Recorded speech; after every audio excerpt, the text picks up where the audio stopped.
दोस्तों, मैं आपकी सुरेश शुक्ला अपने YouTube चैनल में आपका स्वागत करती हूँ। और आज मैं आप लोगों को सुनाने जा रही हूँ बहुत ही सुंदर चटपट माता की कहानी।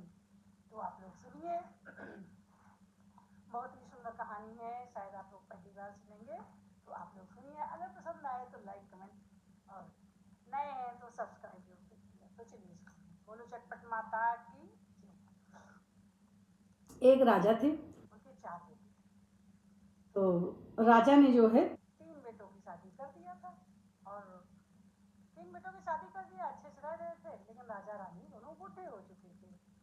तो बचा था एक बेटा छोटा शादी के लिए। तो क्या हुआ कि अब राजा जब बूढ़े हो गए तो अपना भाई उनके बच्चे कारोबार संभालने लगे और वो मियाँ बीवी अपना बाहर बैठे रहते थे। राजा रानी बूढ़े हो गए थे और घर में जो है बहुएं देखती थी और बाहर का सब काम बेटे देखते थे। तो क्या था कि जो छोटा बेटा था उसकी शादी नहीं हुई थी, तो उसकी भाभी लोग जो है अक्सर चिढ़ाया करती थी कि आएगी तुम्हारी बीवी, देखेंगे कैसी आएगी, बड़ी सुंदर आएगी, बड़ी सुंदर आएगी। सब तीनों अपना हंसी ठिठोली किया करती थी देवर से कि देखते हैं तुम्हारी शादी होगी तो कितनी सुंदर बीवी आएगी। धीरे धीरे भाई उसकी भी शादी का समय आ गया और भाइयों ने शादी देखी, अच्छी लड़की देखी, शादी कर दिया। और उसके बाद में जब वो बहू घर पे आई चौथी वाली, तो ये तीनों लोग देखी तो कहीं कि यार ये तो बड़ी सुंदर है। हम लोग तो इसको चिढ़ाते थे कि तुम्हारी बीवी आएंगे देख लेंगे, बड़ी सुंदर आएगी, तो ये तो सचमुच बहुत सुंदर है। इन लोगों को खटकने लगा। कि हम लोग तो इतने सुंदर नहीं है और जो हमारी छोटी देवरानी है ये तो बहुत ही सुंदर है। तो क्या हुआ कि जो है जब ये लोग देखी आपस में सलाह की कि भाई बहुत सुंदर है देवरानी, तो हम लोग तो झूठे मजाक करते थे। तो एक दिन जब देवर आया तो इन्होंने उससे कहा कि तुम्हारी बीवी तो बहुत बेकार है, बिल्कुल सुंदर नहीं है और अच्छी नहीं है, बहुत गंदी सी है। मैं धीरे धीरे देवर का कान भर दिया। अब क्या हुआ कि देवर जो है उसका मान सम्मान ही नहीं करता था, उसके पास जाता ही नहीं था, कोई मतलब ही नहीं रखता था। वो बेचारी घर का काम काज करती और इन लोगों ने जो था अपना धीरे धीरे उसको परेशान करना शुरू कर दिया।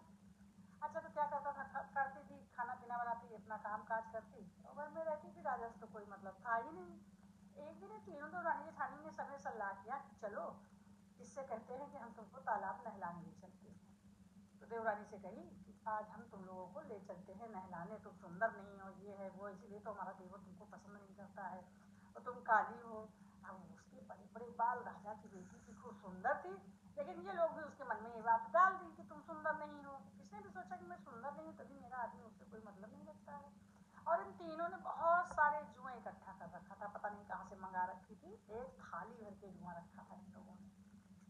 कहीं चलो आप तुमको हम लोग घसर घसर के नहलाएंगे, मल मल के साबुन लगा के तालाब में नहलाएंगे, सब तुम्हारी गंदगी छूटे, काली काली सब चिपकी मैल और ये सब दुनिया भर की बातें बताई। देवरानी को लेके गई, वहाँ सब लोग जुट गई तालाब में, उसको साबुन लगा के और जूना लेके जुईना लेके रगड़ रगड़ के नहलाने लगी ब्रश वगैरह लगा के। तो क्या हुआ कि अब बस चुप्पे से उसी के साथ में वो पूरी थाली पकड़ के जुआ डाल दी। अब जुए डाल दी तो सारे उसके बाद में जुए जुए हो गए, जुए में खूब काटने लगे उसको, नहला वहला के ले आएंगे। अब तीनों लोग खूब हंसे, खूब मजाक करें, मस्ती करें। अच्छा, इसमें एक चीज और था, सास तो अपनों को बूढ़ी मान के बाहर बैठ गई। अगर घर में सास हर समय रहती तो वो इतना ना परेशान करती उसको, लेकिन वो अपना खाना पानी से ही मतलब रखने लगे कि हम बूढ़े हो गए, घर का काम काज हमारी बहू संभालेगी। धीरे धीरे ऐसे भाई रहने लगे। धीरे धीरे जो उस नगर का राजा था तो वहां तक बात पहुंची कि भाई जो ये राजा है शादी करके लाया है, ये अपनी बीवी से कोई मतलब नहीं रखता और सुने हैं कि इसकी बीवी बड़ी सुंदर है। राजा ने कहा अपने नौकर चाकर से कि उसको किसी तरह से मेरे पास बुला के लाओ, किसी भी तरह से उसको मुंह मांगा इनाम दिया जाएगा। तो वहां पे एक औरत तैयार थी, बोली कि हम रानी को ले आएंगे। वो गई उसके दरवाजे पे और बोली कि हम राजा की, ये जो रानी है इस घर में, जो छोटी बहू है, मैं इसकी मौसी हूँ। तो संदेशा गया कि भाई तुम्हारी मौसी तुमसे मिलने आई है। तो उसने कहा मेरी तो कोई मौसी ही नहीं थी, मैंने कभी बचपन में सुना ही नहीं मेरी मौसी है, मेरी मम्मी अकेले थी अपने माता पिता की। तो कहे नहीं तुमको पता नहीं है, और तुम्हारे मौसी है, तुम्हारे मम्मी पापा की तबीयत बहुत खराब है, तुमको ले जाने आई। मौसी कहीं मिली तो उसने कहा कि मेरी माँ ने तो कभी मुझे बताया ही नहीं कि मेरी मौसी है। कहे नहीं बेटा, तुमको बताया होगा या भूल गई होंगी दीदी, हम तुम्हारी मौसी हैं, तुमको लेने आए हैं और दीदी जीजा की तबीयत बहुत खराब है। तो कहती चलो भाई, अब वो लोग जल्दी भेजी कि घर से जाए निकले, देवरानी जेठानी जल्दी तैयार, जाओ जाओ, हाँ तुम्हारी मौसी तभी तो लेने आई है। तो क्या होता है कि वो जो है मौसी के साथ उसको जल्दी से विदा कर देती है। मौसी के साथ जाती है बेचारी, सोचती है कि ये मौसी तो है नहीं मेरी, लेकिन अब ये कहाँ लेके जाएंगी, और मेरी देवरानी जेठानी ने मुझे भेज भी दिया इनके साथ। जा ही रही थी यही सोचते हुए, तो रास्ते में 7 सुहागिन जाते हुए मिली, कहीं से चटपट माता की पूजा करके लौटी थी। तो उन्होंने पूछा कहीं, अरे भाई क्यों तुम इतनी उदास लग रही हो? तो बोली कि हम जा रहे हैं अपने मौसी के साथ, और मौसी मेरी थी नहीं, ये पता नहीं क्यों अब मौसी बन के आई हैं, मेरे घर वाले ने इनके साथ भेज दिया है, तो हम जा रहे हैं, देखो क्या होता है। तो उन लोगों ने कहा कि जाओ, चटपट माता तुम्हारे यहाँ रक्षा करेंगी, तुम्हारी भला करेंगी, तुम्हारा काम बनेगा, बिगड़ा काम तुम्हारा बनेगा। वो चली जाती है, राजा के महल में ले जाती है। राजा देखता है, बहुत ठहाका लगा के हंसता है, खूब तेज से हंसता है, क्योंकि राजा की इच्छा पूरी हो गई, वो जो चालाकी किया था। तो रानी उसके पास पहुंच गई, और वो जो मौसी बन के गई थी वो घर में एंट्री करा के वो गायब हो गई। राजा देखा, रानी को बहुत खुश हुआ और अपना घर द्वार सब दिखाने लगा कि मैं यहाँ रहता हूँ, ये है वो है। रानी तो भाई राजा की बेटी, वो भी थी पढ़ी लिखी, होशियार थी, सुंदर थी। तो उसने कहा कि राजा साहब ठीक है, अब हम लोग तो मिल गए हैं, चलिए पहले हम खाना बनाते हैं, हम लोग खाते पीते हैं, उसके बाद में आगे की बात तो होगी। तो उसने कहा कि ठीक है, राजा खुश हो गया। उसने अपना किचन वगैरह दिखाया, सब सामान दिखाया कि हाँ ये है, खाना पीना बनाओ। तो रानी ने अपना एक हार पहन के रखा था, मोती की माला, तो उसने अपनी माला निकाल के राजा को दे दिया, बोले ये मोती तुम गिनो और जब तक मैं खाना बनाती हूँ। भाई मोती गिनते गिनते गिनते गिनते शाम हो गई, और रानी पीछे के दरवाजा से चली गई, निकल गई। अब धीरे धीरे निकल गई तो अपने ससुराल पहुंच गई, रास्ता देखी थी, पहुंच गए। तो जेठानी ने पूछा क्यों चली आई तुम? तो बोली हाँ देखा है, अब ठीक है मम्मी पापा, तो हम चले आए। बोले ठीक है। अच्छा, राजा जब शाम को मोती ढूंढ के पहुंचे, देखे, तो कहे अरे ये तो गायब हो गई, चली गई। राजा किसी आ गए, अब क्या करें? राजा ने कहा कि भाई, राजा ने ढिंढोरा पिटवाया कि मैं एक किस्सा कहूंगा, जो उसका मतलब बताएगा, जो उसका उत्तर देगा, उसको मैं अपना राज दूंगा, और नहीं दे पाएगा तो उसको भार में झुका दिया जाएगा, और अगर दे दिया जवाब तो मैं झुका दिया जाऊंगा। तो भाई बात पहुंचते पहुंचते उसके पास भी पहुंची, जो रानी आई थी उसके पति के पास पहुंची। तो वो गया तो बोले कि मैं तुम्हें एक किस्सा सुनाता हूँ, और बताओ, अगर बता ले गए तो हमको भार में झोंक देना, और अगर हार गए तो हम तुमको भार में झोंक देंगे। उसने कहा ठीक है। राजा ने कहा 2 दिन का टाइम दिया जा रहा है। बोले ठीक है। तो उसने कहा कि जो है ये मेरे पास माला आई, और मैं गिन भी न पाया, और वो चली गई। राजा ने कहा इसका कहानी का क्या मतलब है?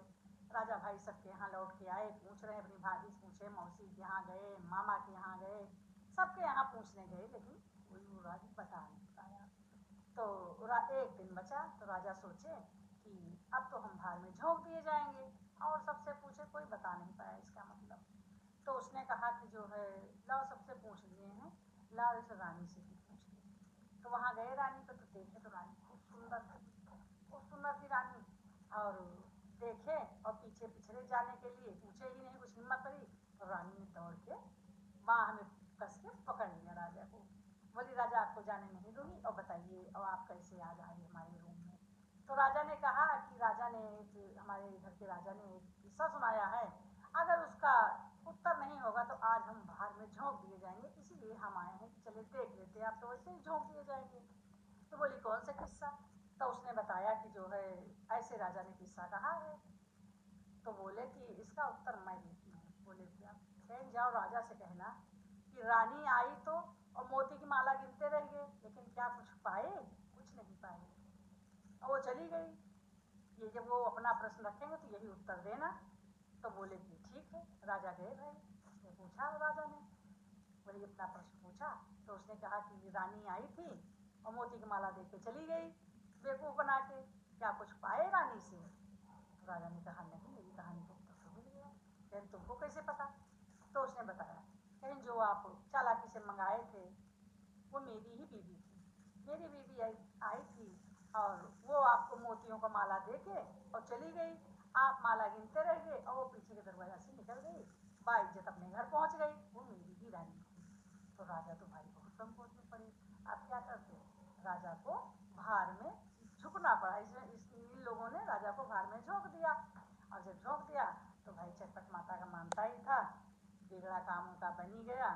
उनको राज भी मिल गया और उसी में जाके अपना रहने लगी और चटपट माता की पूजा कराया, प्रसाद खिलाया, खूब कीर्तन भजन कराया और जितनी भी मोहल्ले में सुहागिन होते थे सबको बुला के चटपट माता की पूजा कराया और अपनी देवरानी जेठानी के बातों से उनके परेशानी से सबसे छुट्टी पा गई और मियाँ बीवी रहने लगे।